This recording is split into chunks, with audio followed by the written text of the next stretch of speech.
Mukhang ginabi ka umuwi ah. Ngayon lang nangyari to. Lumamig na yung pagkain na niluto ko sa kakantay sa'yo. Saan ka ba galing?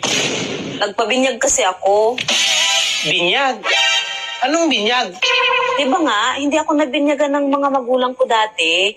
Kaya tinulungan ako ng katrabaho ko. Buti may mabuting puso na tumulong sa'yo. Dapat matuto ka magpasalamat sa kanya.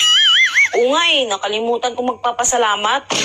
Alam mo, pag tinulungan ka ng isang tao, huwag mong kalimutan magpapasalamat. Saan lugar ba kayo nagpabinyag?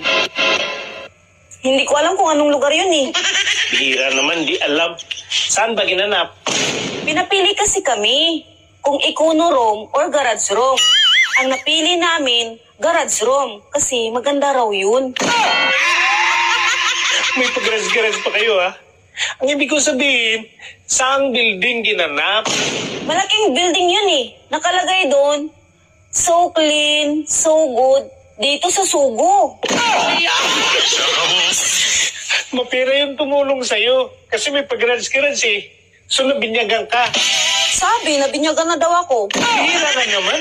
Hindi mo alam na nabinyagan ka? Sabi, nabinyagan na daw. Pero wala namang paring dumating. Paano ka naman nabinyagan kung walang pare? Nakatulog kasi ako sa kakaantay ng pare. Pagising ko, yung damit ko, nasa unuhan ko na. Bakit nasuluhan yung damit mo? Ewan ko. Pero binulungan na lang ako ng kasama ko na nabinyagan na daw ako. Hindi mo ba tinanong sa kasama mo kung bakit ganon? Tinanong. Pero sabi ng kasama ko, tinatanggal daw talaga yun pag bininyagan.